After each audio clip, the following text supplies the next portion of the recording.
Hello everyone, welcome to the Quantum Zen Online Sangha live stream question and answer.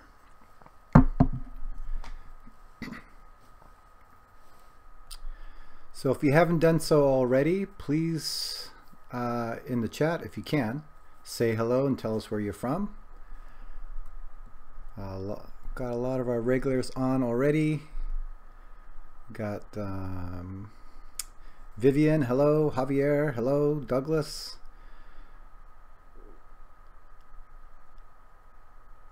Magdalena, Tobias, Zachary,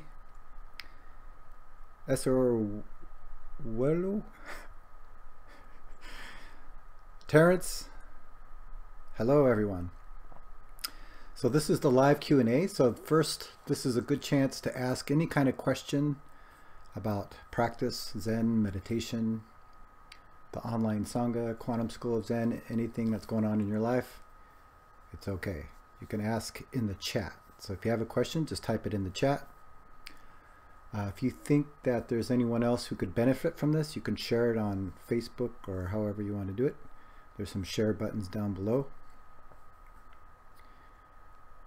We have Germany. Hello, how you doing? Douglas, Michigan. Singapore is here. So first off too, as many as you know, our Quantum School of Zen website is up. So please check that out.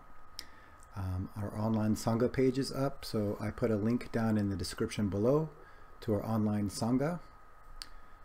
Many people have already become members of the online Sangha. So that's first of all a great way to support the online Sangha since it's a worldwide project. We've been connecting students and teachers through Skype, which is so it's a good chance to do a one-on-one check-in about your practice, and also to do some of our Kwan practice as well. And pretty soon we're going to do a couple of events. We have a half-day retreat that I'm planning on doing, so stay tuned in that. I'm just working out the technical details of it. I'm also going to be pairing up with some other teachers in our school to talk to them about practice, ask them questions. Hopefully we can get some people to do some workshops as well.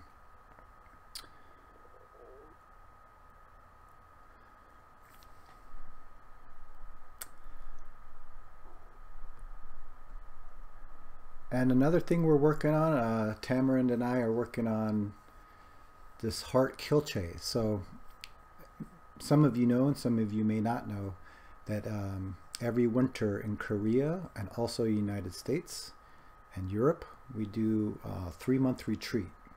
So typically in Korea and some other parts of the world, they hold 2 3-month retreats a year, one in the summer and one in the winter. So our temple in Korea will do it twice, in the summer and winter. In Providence, we do it in the winter time. And it's a 3-month retreat. So usually people can sit 1-week increments. So they can sit for 1 week all the way up to 3 months. A lot of people are not able to attend that, not even for a week. So the school's created something called Heart Kilche, is where for that 3 months during the retreat time, you can practice with the people who are sitting the long retreat. So you can make a commitment, maybe doing extra sitting or extra bows or chanting, or maybe joining some of the online events. It's a chance for you to participate in this long retreats. So hopefully we'll get this together very soon, and I'll post that information on the Kwan School of Zen Facebook page. Hopefully we'll send out an email. If you're not on our email list, there's a link down below to sign up. So stay tuned for that as well. Also, if there's any other kind of event or project or anything you want to see from the online Sangha that could help you, please let me know in the chat, or just email me at online@kwanumzen.org. And we want to try to help as many people as we can, because we know there's a lot of people around the world that are not near Zen centers and would like support with practice. So please do that.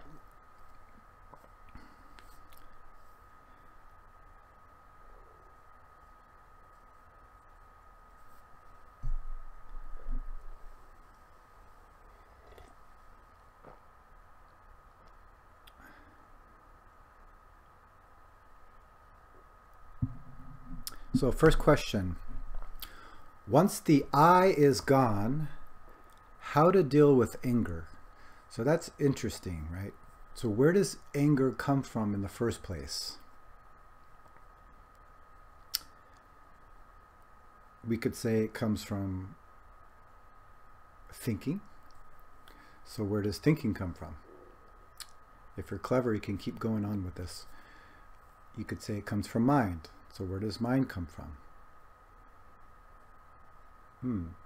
Comes from I. Where does I come from? Consciousness. Where does consciousness come from? So eventually, if we're very honest, we come to the place that we don't know. It's like taking an onion and you start peeling all of the layers back. And eventually, what?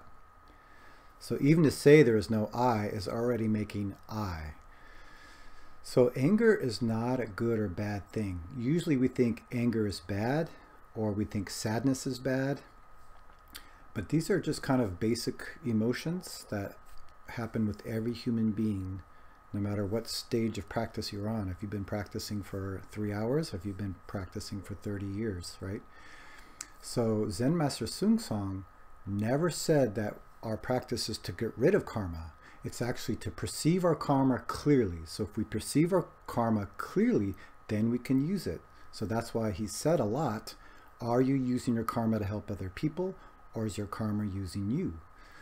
So he said there's 4 types of anger. One is very attached anger. So we know this, right? This is anger we hold on to and can't let go. So maybe it lasts hours, maybe it lasts days or weeks. Sometimes for some people, even years, they hold on to this anger. So this is called attached anger.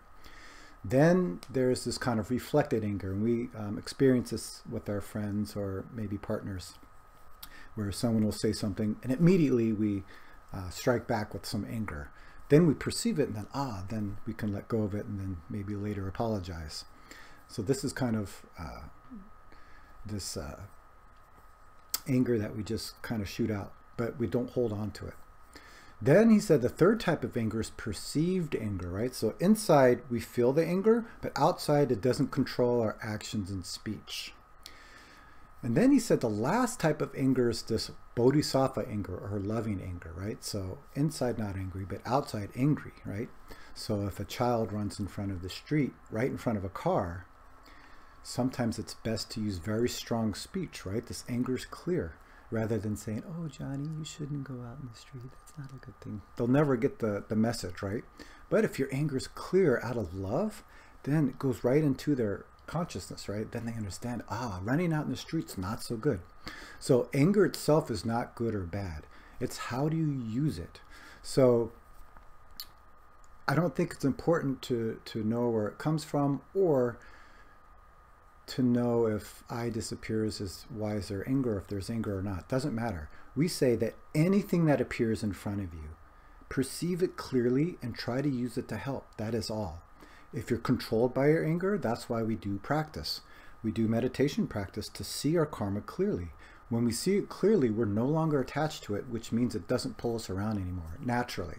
It's not something we just hit a switch and said, all right, now I'm not attached to anything, or I'm not attached to anger. It's something that naturally happens through practice of letting go. When we let go, then it's there. And if it's there, how can you use it to help?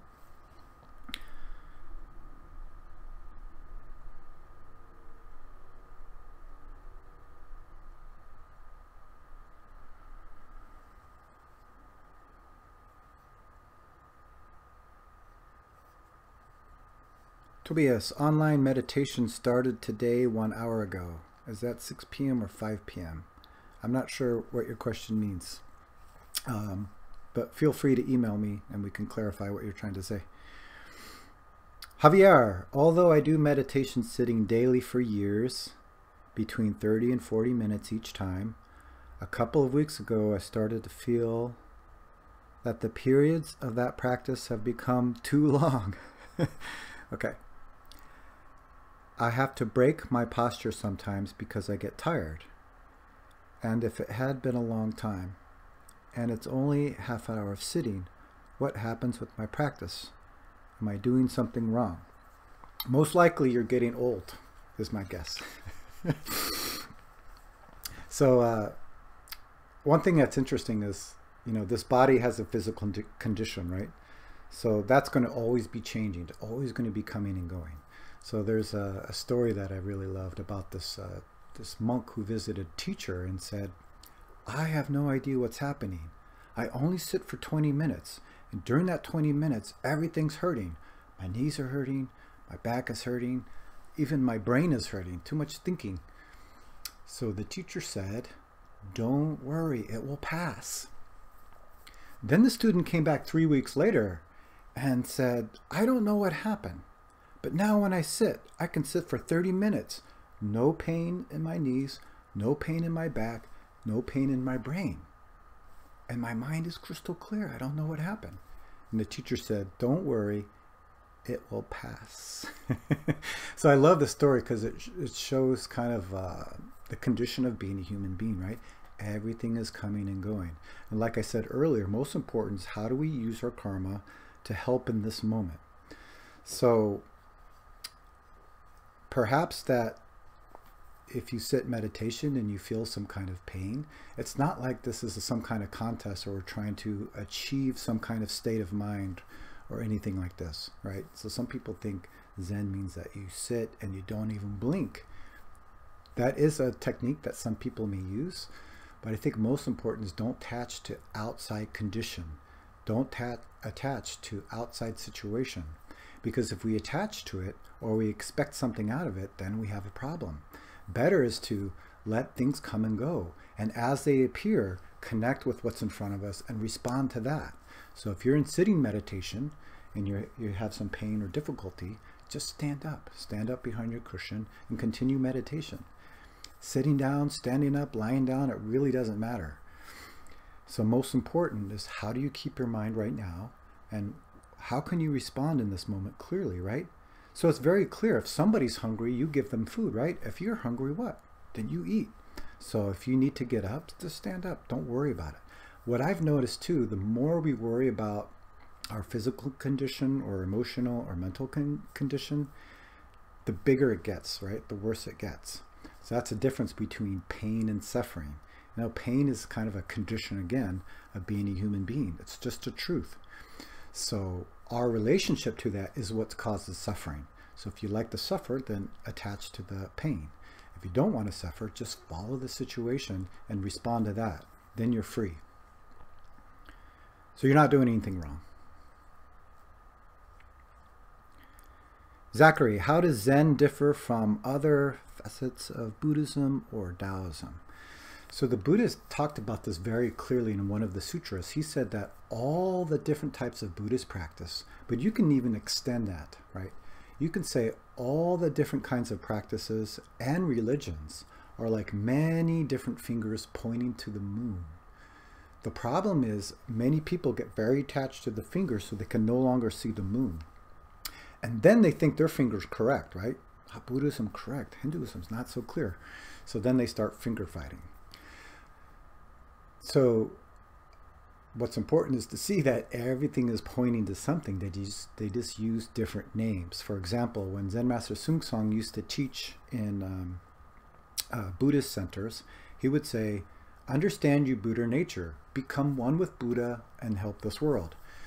Then when he was at the Christian monasteries, he would say, you must understand God nature, become one with God, and use that to help the world. So he just switched the words, right, depending on who he was with. So it's very important to see that all the different practices are pointing to the same thing, right? Perceiving our true self, then finding out how to use that in our life. So that's how it is. So you'll see that all the different styles of Buddhism and Taoism have different techniques and maybe different words, but very important is what's behind the words. That's why we have to do some kind of practice, right? Something where we can experience what we read.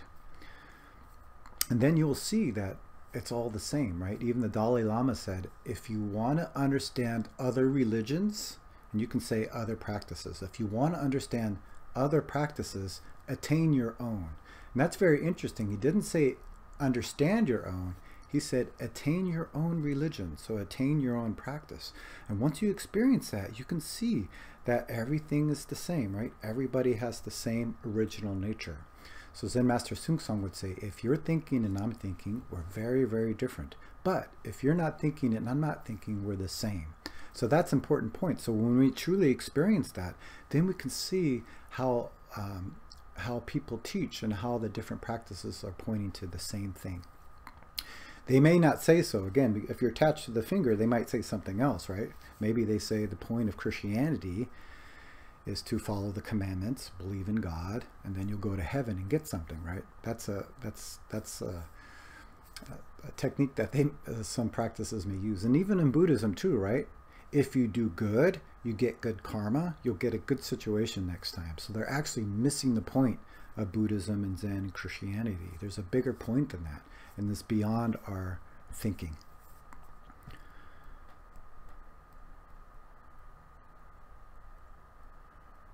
Okay, we have a question from, boy, I can't read this name because it's in a language I don't know. Russian, maybe? So, good day, Jason. My name is Ivan. Okay, from Ivan. How make one-day retreat at home? Do you have any tips for it?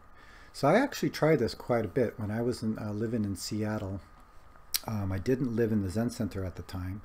and I was really wanting to do practice. So first of all, if you live by yourself, it's very easy to do. If you live with a family, it's very difficult to do. So first I would try to set up your situation where you won't be distracted. For some people, it's impossible.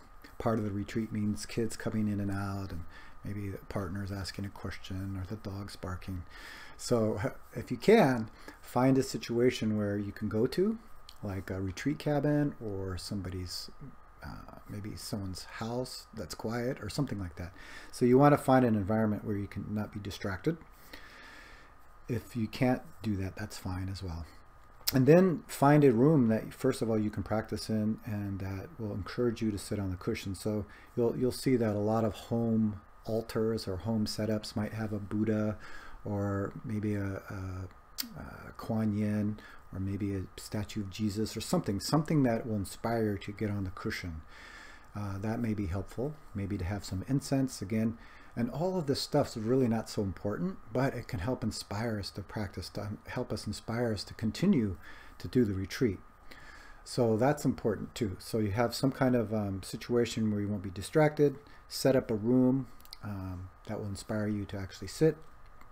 And then maybe talk to a teacher about a schedule, because the schedule is the most important part of doing any kind of retreat, whether you're practicing with people or you're doing it by yourself.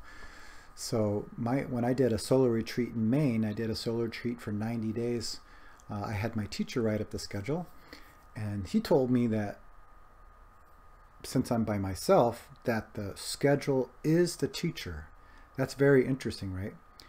So, because what that means is the schedule is going to show us our own mind. Maybe sometimes we really like it. Maybe sometimes we don't like it. I had that experience in my solo retreat where some days were, I'm going to move here. After this retreat, I'm going to just pack my things and move up here and spend the rest of my life doing this, right? And then the next sitting period, I can't wait to get the hell out of there. So that schedule just keeps us there and shows us our own mind. And that's very interesting, right? The schedule's the same. We have a kind of situation that's very simple. So there's really no fingers to point to, right? We see our own mind very clearly. So I would say that's probably the most important thing. So find some kind of place you can actually practice without being distracted.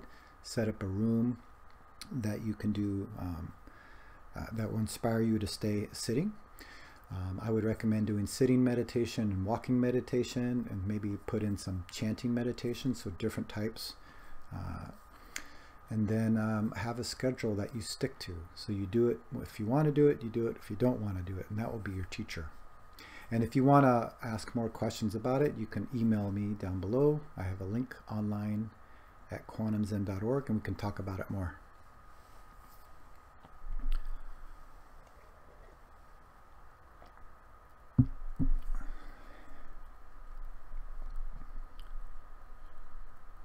Nadia 365. Hello. I am more patient because of this practice. Good.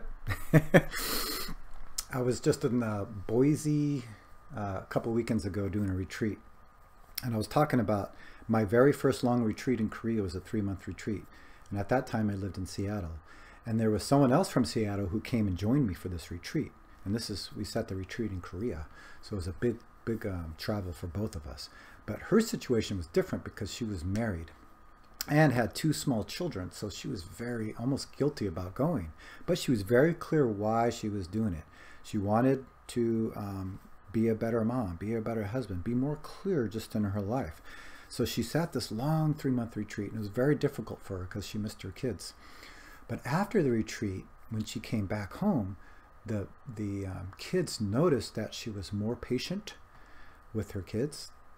She noticed the kids were saying that she was more open and more loving and more kind of going out of her way, right? Not just watching TV and saying, get out, I'm watching something. So just more present and helpful. And she was telling us after the retreat. So after the 3-month retreat, about 2 months later, we had a 3-day retreat. And during the circle talk, she was telling her story about how her kids noticed that.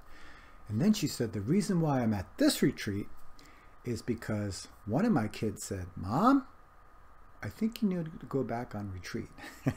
So they even noticed that the retreat and the practice help her. So that's very important to realize, that this practice means that, yeah, we take some time by ourselves or to go somewhere, to leave our situation, to join some people, so that we can become clear about our own nature and also clearer about our life, which will help everyone. So we're not just doing it for us, we're doing it for everyone. It's kind of like every time I fly, I love the part where the attendants are talking about the oxygen mask, right? So they say, first, put on the oxygen mask yourself, then put it on your children or whoever's around you. When I first heard that, it's like, what? Why would you do that? Then I was like, probably wouldn't be so helpful if I was dead, right? So it's that kind of point, right? Put on the oxygen mask first, then you can help others. So that's how our practice is.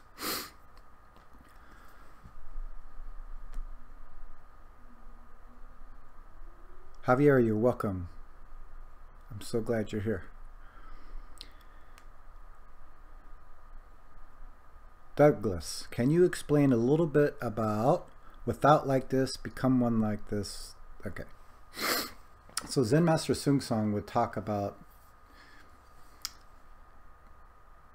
for teaching purposes, different types of awareness.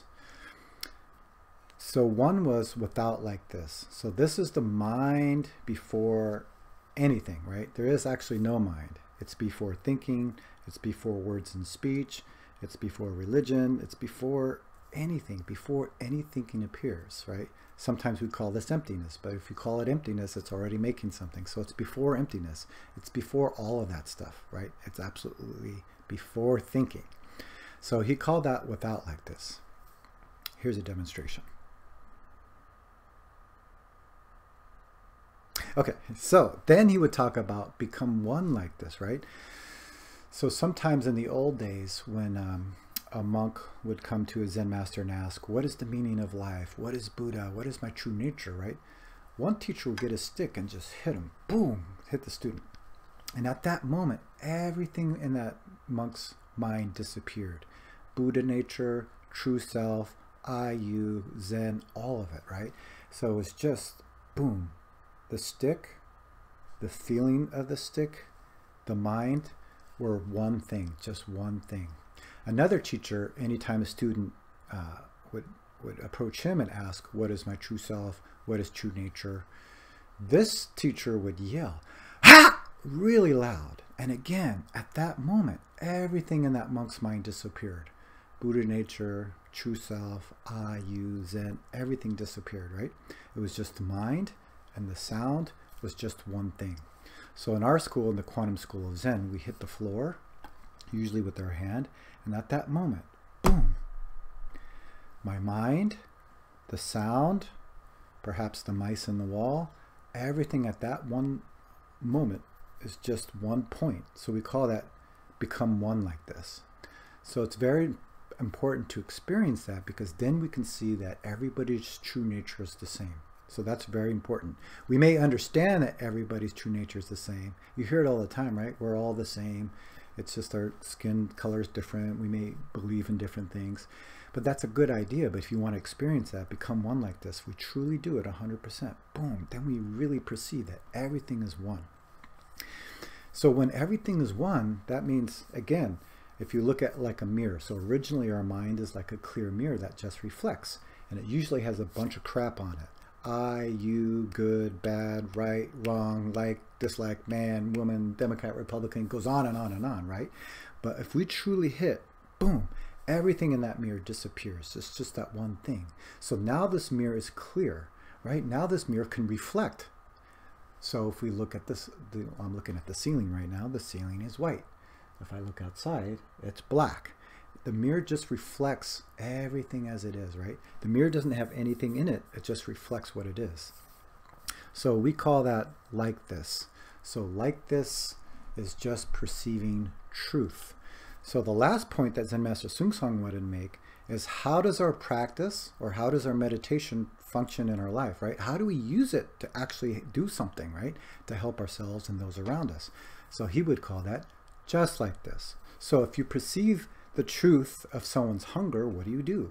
You become hungry? You sit there and just stare at them.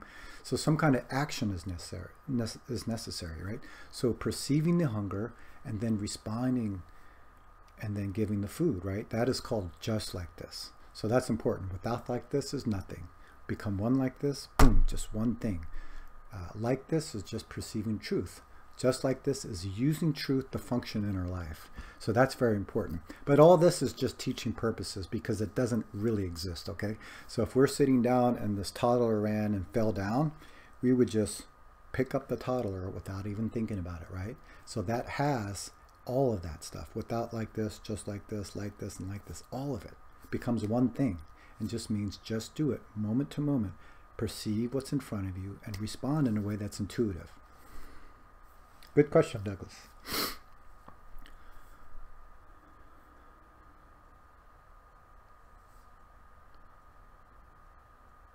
Javier, I have the opportunity to manage my time because I work independently. Very lucky.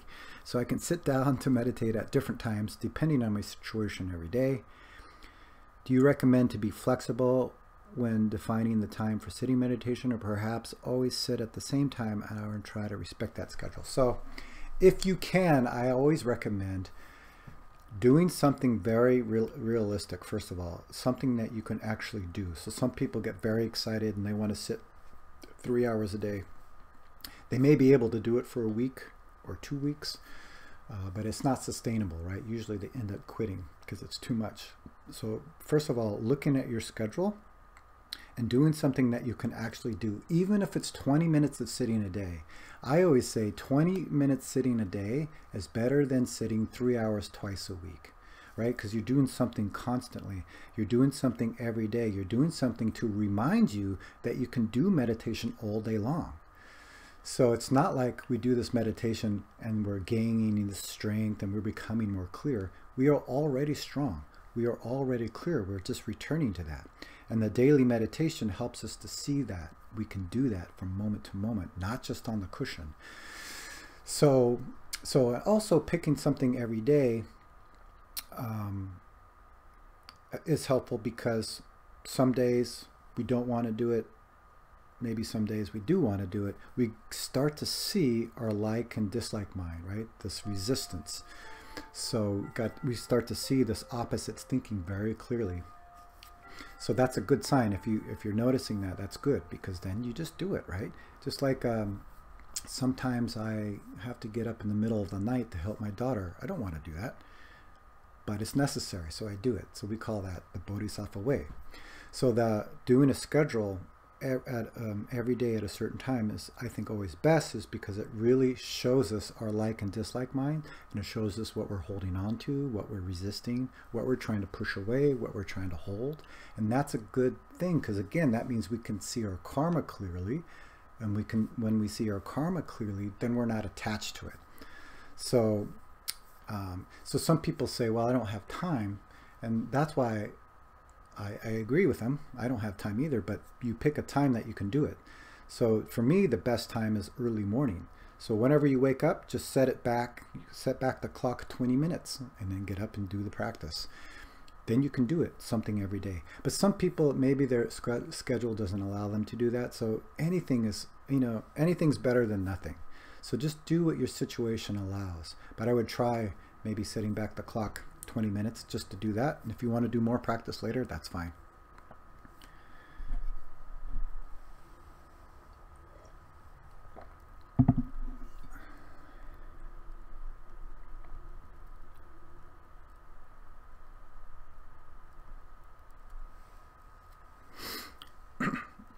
Wow, we have a user here from YouTube called The Whole World as a Single Flower. Dear Saneem, I'm not a Saneem, but I can see how that can be confusing because of my hair, or lack of. What is the role of dream in Zen practice? So the role of dream in Zen practice is to wake up. So that's very important. So we perceive the dream, which this is just karma. Perceive the dream and wake up. Then what's important is, what do we do with it after that? I'm not saying dream is good or bad, but again, like I talked about anger earlier, how do you use it to help this world? How do you use it to wake up from the dream? Our problem is we're always in a dream, not just at nighttime, but in the daytime, right? Our body's doing one thing, our mind's in a dream.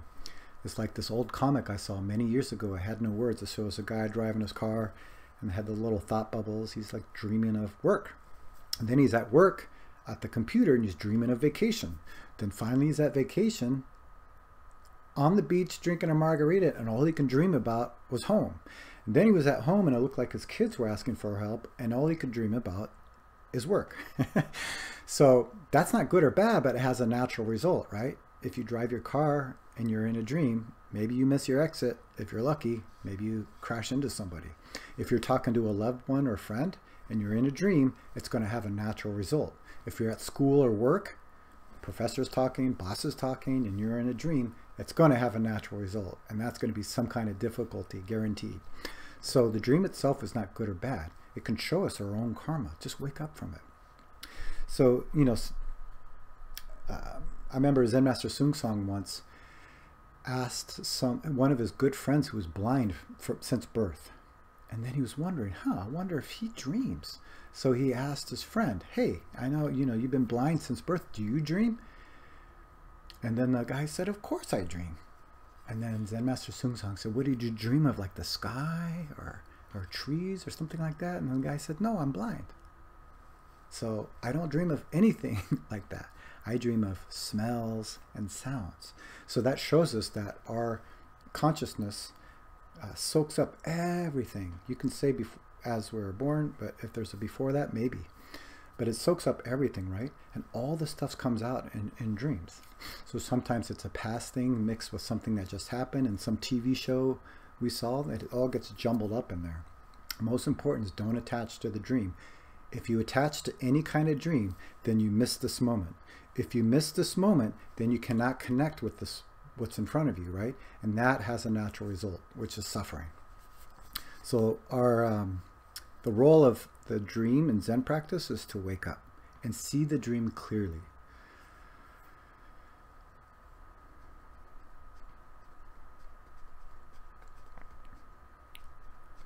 Do you think Bofa has anything to do with climate change? What's Bofa? You can maybe write that in the comment.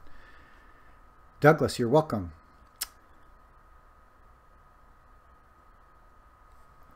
Zachary, many people say that the Buddha had discovered a ninth jhana, but I've heard the argument that it's actually Vipassana meditation. Any way to clear that up? So this is what happens sometimes. And it happens in Buddhism, it happens in every religion and practice. After the Buddha died, people were very concerned about the Buddhist teaching. And so they had many kind of, the Sangha had many meetings together and were trying to clarify what the Buddha actually taught, what practices did he use, and eventually it became a huge argument of what the Buddha actually said and what practices he recommended and things like this, right? So what happened is that Buddhism became more of an argument, right? Rather than an actual practice. Remember, the Buddha sat under a Bodhi tree. He wasn't reading any books. He wasn't consulting with anyone. I mean, he did many practices before that, but he knew that wasn't it. So then he did some practicing on his own. So he had the experience of our original nature, right? So this is important because the experience of our original nature doesn't have Buddha, doesn't have jhana, doesn't have vipassana, it doesn't have meditation. Like I said earlier, the mind before thinking is before all of that stuff, okay? The other stuff is like what I said earlier, is like different fingers pointing to something. That's very important. People argue about this all the time, but it's unnecessary and it only causes headaches. So again, all the different practices are like fingers pointing to something. If we're attached to the finger, we no longer see what's being pointed to, all right? There's many different ways to perceive your true self, many different techniques. So whatever technique that is, it's not so important. Just like if you're climbing up a mountain, maybe some people want to go straight up the mountain. Maybe somebody wants to go round and around and around.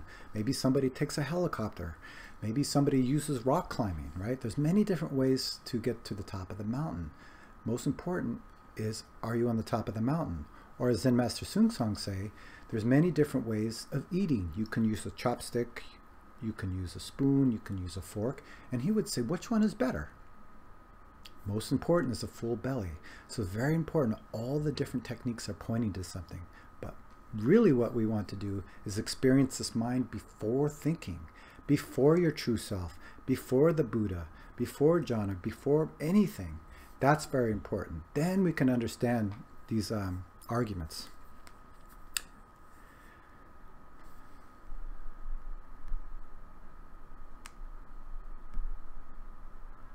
Boom.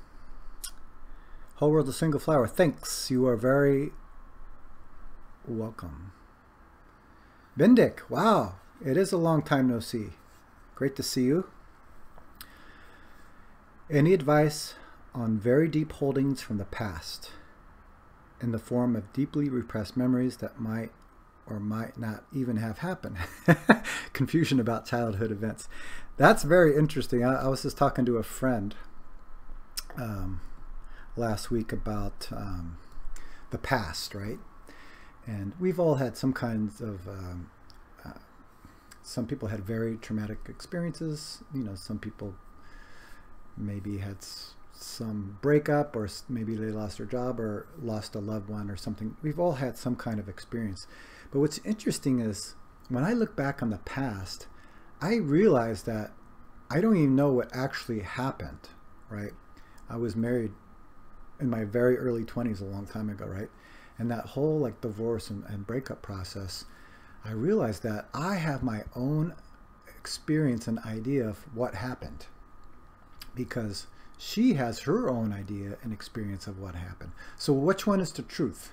So that's interesting. Yeah, there's some facts there that actually happened, but what we usually think of the past is not actually what happened. So that's important to see, that the past is a dream. Also, the future is a dream. So the dream itself is not clear. So again, if we hold on to anything, again, if we hold on to the past or hold on to the future, then we can't see what's in front of us. And that's very funny, right? We think that intuitively, maybe, you know, we should, you know, work on the past or worry about the future. And it's true that we have to plan for the future, and maybe we learn from something from the past, right? And usually what that is just a natural chain of cause and effect, right? That's why I think therapy is good in some ways, is that you get to see the chain of cause and effect. But actually, it's funny, again, we don't know what really happened. We have our own idea about what happened. So I think what's most important is, again, yeah, we may see a cause and effect, but what can you do now? You know, it was said before Buddha's enlightenment that he saw 500 lifetimes back. That's interesting, right? 500 lifetimes. And eventually he stopped, because he says, what's the point? So I was this kind of, maybe I was a cook 10 lifetimes ago, or maybe I was this and that. Because he said, whatever I do now makes my next moment. Again, that makes my future. So whatever I've done has made this present condition, but there's nothing you can do about that, right? The present condition is just the truth. So most important is, what do you do now? That's why the Dalai Lama would say, if you want to know your past, look at your present condition. If you want to know your future, look at your present actions and speech. So that means that this moment is clear, then that means our life is clear, right? Our future is clear. But if this moment is not clear, maybe we're holding on to the past, maybe we're holding on to the future, then we just mess up what's in front of us. And that just makes the snowball effect, right? It just gets more problems and more confusion and stuff like that. So again, we can learn from something. We can learn about cause and effect. But then we have to do something now, because whatever we do now makes the next moment, right? So that's very important. So I would say, not throw away the past, but just to perceive it clearly. So during sitting meditation, many things appear in your mind. Just perceive it clearly. Don't try to get rid of the past. Don't hold on to it. Just see it for what it is. And that will become wisdom. what I usually say is that we digest these experiences, which means that we're open with it, right? We're not trying to do anything with it. We're not trying to manipulate it. We're not trying to add anything to it. We're not trying to get rid of it. We're just seeing it for what it is, and that becomes wisdom, right? We see cause and effect very clearly.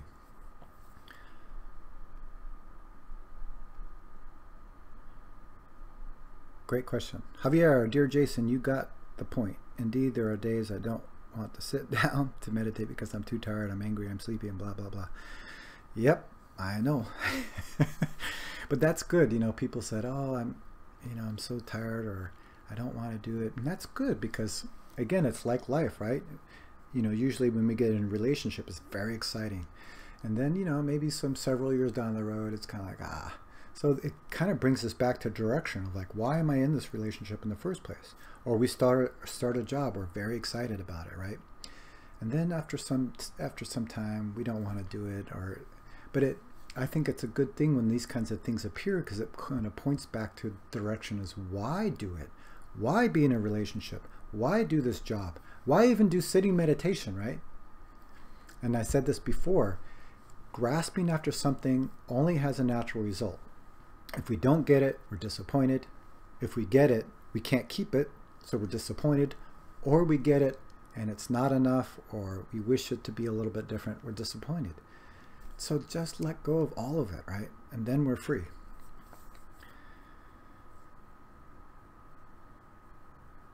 And Javier continues, in those moments, should I sit the same, even though I know in advance that I would be fighting on the cushion?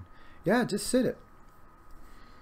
Like I said before, you know, you have children, right? So when you're sad, tired, angry, does that mean you don't help them anymore?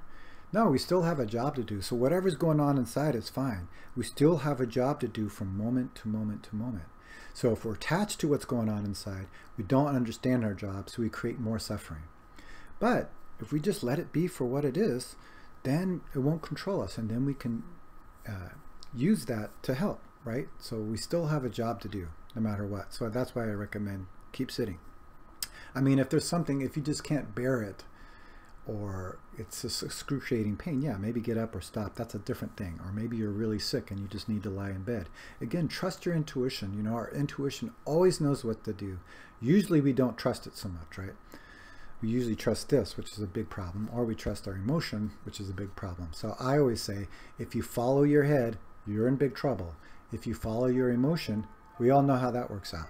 But if you follow your intuition, then this thinking and emotion will follow. In fact, I don't even think it's separate things. It's just one thing. They all come together and work in harmony.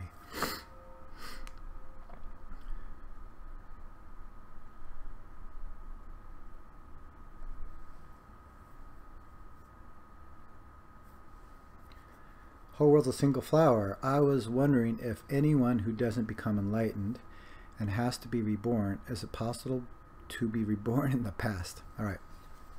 So again, we're coming back to past and future. So if we truly perceive this moment and truly perceive our true self, there is no past and there is no future. So for teaching purposes, we teach about past and future and reincarnation to help us get on the cushion and actually do something, right? It means that whatever we do right now makes the next moment. So don't be too concerned about past and future. So it's just like if you have a tree, we call it a tree, right? Then we chop the tree down and chop it into logs. It's no longer a tree. It's logs. It has a new name and form. This is where form is emptiness comes from, but emptiness is form. Then we take these logs, we put it into a fire and burn it. This turns into ashes, right? Now it's no longer logs. It has a new name and form. It just shows that everything is changing. Yeah, we call that reincarnation. But most important is, what do you do with the tree at that moment? Most important, what do you do with the logs at that moment? What do you do with the ashes at that moment? So for teaching purposes, yeah, it helps to look at these things. But most important is to perceive this moment and respond to that. Then there is no past and future. Nothing can control you. Javier, I apologize for asking too many questions. Never. So we have, I think we're running out of time, so I'll do one more question.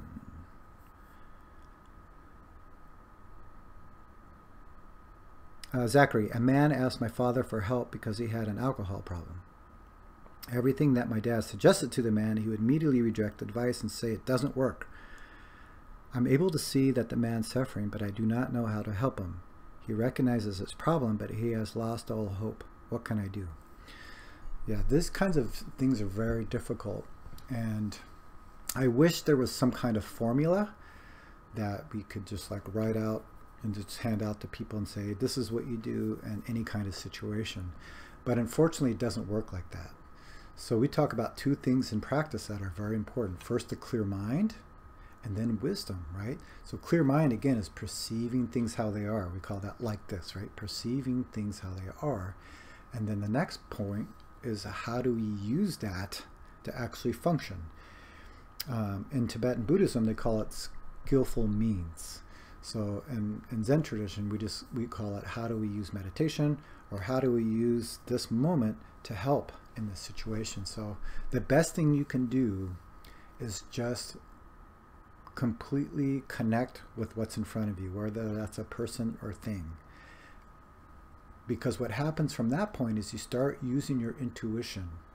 So when you perceive your intuition, you know something, even though the person doesn't say anything. There's something you can perceive, and then we can use our thinking or emotion or whatever and use that to help. So in these kinds of situations, if we're thinking too much about how we can help, then we miss that person in front of them. But if we truly want to help, then we have to let go of trying to want to help and just see the person for what they are and move with that. We don't know. Like, we have a result that we want to see, but we don't know if that's going to happen or not. But if we truly want to help, we have to actually connect to what's in front of us. We have to connect to people in front of us, right? So that means we have to let this idea of helping go, because that idea can get in the way. All right, everyone. Thank you so much for your questions. There was a lot of questions today. We usually do this the last Tuesday of every month, so I'll let you know more about that later. We have live streaming every Tuesday and Thursday here on this link. Please join us for that. We do 30 minutes of sitting meditation, we do 2 chants, and then we do a reading with a short talk. So that's every Tuesday and Thursday, and again, once a month and every Tuesday we'll have a live Q&A. Just to let everyone know that there's some Zen centers right now in the process of trying to get their live streaming going. So there'll be more options for people around the world, especially in time zones, to join the practice. So stay tuned for that. I'll be posting information on that. Check out our Quantum Zen Facebook page, and there will be information there. There will also be information on our website. So bookmark quantumzen.org. And you can find the online Sangha there. We'll post everything that's happening there. I did a poll on our private Facebook page about doing an extra practice. So currently we do 6 a.m. Pacific Standard Time every Tuesday and Thursday. So I'm thinking of doing a Wednesday evening, which would be 8 p.m. Pacific Standard Time, just to give more options to people. So stay tuned for that. And again, if you want to become a member of the online Sangha, there's links below. Please check out our website, and I hope you all have a clear day. Take care.